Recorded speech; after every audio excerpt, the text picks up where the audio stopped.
In Frostpunk, there are 2 log entries during the new home scenario that suggest that the sun is dimming, which would explain the sudden global cooling that they experience. First, it's at the observatory, and it's mentioned a second time at Tesla's lab, but that leads us to the question, why? The game doesn't provide any explanation, so we can come up with our own theories, from more realistic to much more wild. The sun does go through cycles between higher and lower activity every 11 years.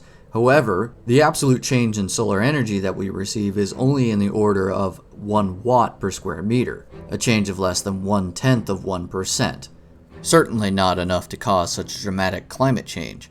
However, we have observed global cooling as seen with the Maunder minimum during the better part of the Little Ice Age.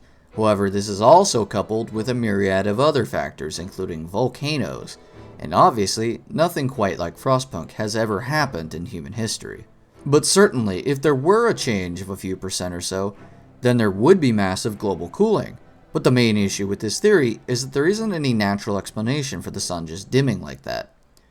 You see, stars actually get hotter as they age, increasing by about 1% every 100 million years. And the reason for this is gravity. The real magic of a star happens in its core. All of the energy that we receive from the sun is due to nuclear fusion in its core. You might be familiar with fusion as a miracle power source for the future from sci-fi or even nuclear bombs. The basic concept is that it fuses together light elements like hydrogen and helium into heavier elements, as opposed to fission or the splitting of heavy elements like uranium. In these nuclear processes, some of the matter is destroyed and converted into energy per Einstein's mass energy equivalence. As such, this should net more energy than it requires as long as there is more fuel available. However, scientists have not been able to build a self-sustaining fusion reactor, primarily because of the intense heat and pressure required for nuclear fusion. Humanity has been able to briefly produce fusion using the intense heat and pressure from nuclear explosions in what are known as fusion-boosted thermonuclear or hydrogen bombs. Stars, on the other hand, are capable of creating and sustaining fusion due to their incomprehensibly massive size. For reference, Jupiter, the largest planet in our solar system, has a mass 2.5 times greater than all of the other planets in the solar system combined, and yet it is still less than half of the size of just the sun's core, making it less than 1/1000th the mass of the sun. Since fusion creates heavier elements, this makes the star's core more dense as time goes on. As such, the pressure on the core increases, thus speeding up the fusion reaction. So as a result, stars get hotter as they age, and there really isn't any way to reverse this, other than for it to lose a very significant portion of its mass. But more on that later. The most realistic explanation for the sun dimming is simply that the observed light reaching the Earth is lower. This doesn't have to mean that the sun itself is dying. Sunlight could simply be obstructed by atmospheric aerosols from volcanoes, meteor impacts, pollution, or even a potential doomsday weapon. There certainly is a historic precedent for this, as we've talked about in previous videos. However, the scientists in Frostpunk that traveled to the north to study the sudden winter noted that the global cooling had to be caused by more than just atmospheric aerosols. As the Arctic would be one of the least polluted areas on the planet to study the atmosphere, I believe that this is pretty accurate. While we do have a historic precedent for volcanic winters and other aerosols causing global cooling, it was only temporary, as the aerosols eventually settle out of the air after about a year or so, a far cry from lasting climate change. So other factors have to be at play.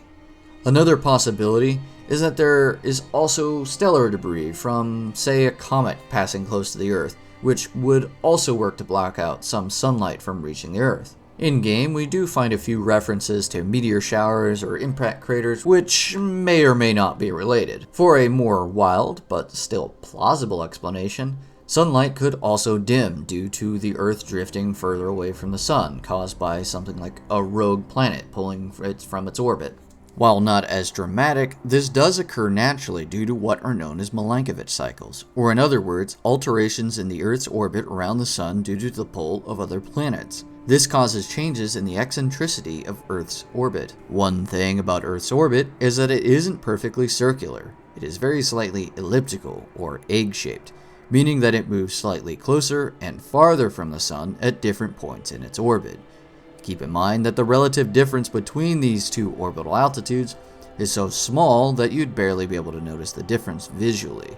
However, considering the massive scale of space, the difference is still significant. The difference in the distance between Earth's closest approach to the Sun, known as its perihelion, which occurs on or about January 3rd each year, and its farthest departure from the Sun, known as aphelion, which occurs on about July 4th, is currently about 5.1 million kilometers, or about 3.2 million miles.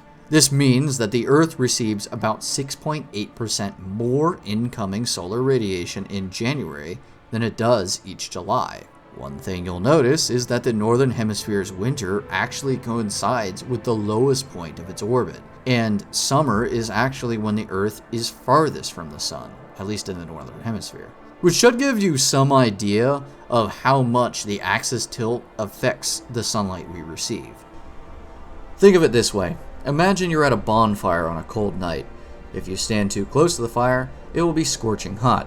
Move too far away, and it's so cold that it's almost like the fire isn't even there. Sit in an area that's just right, and it'll feel warm and cozy. Heat from the sun works the same way.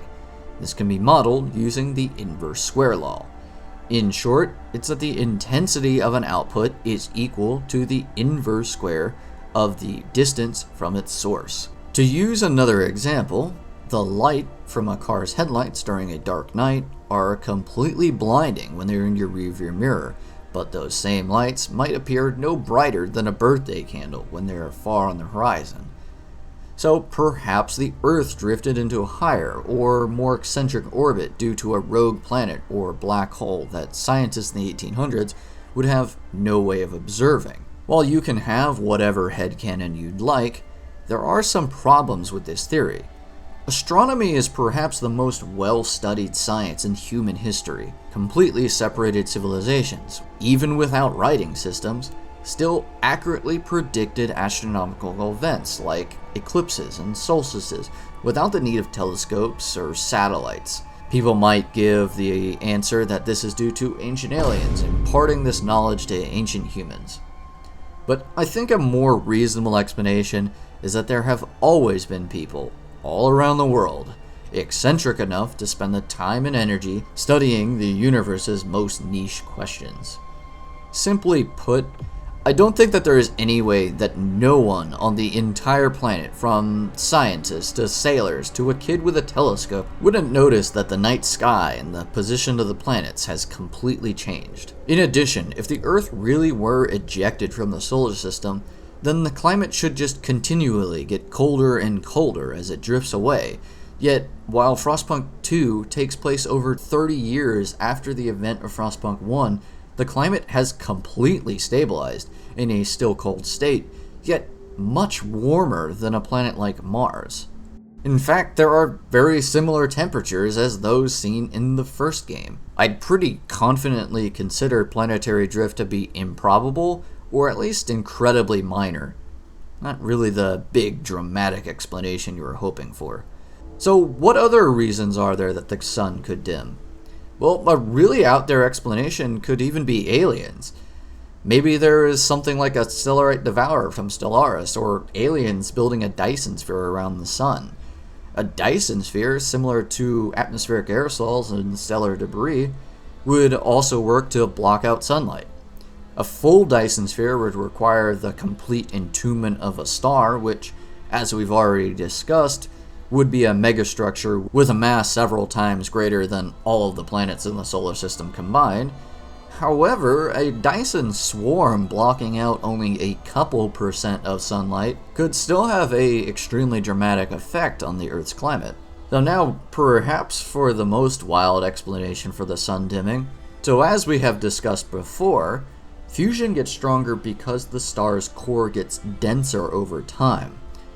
So you simply couldn't extinguish a star by pouring water on it, because the water would just add more mass and hydrogen to the star, thus giving more fuel to the fusion reaction.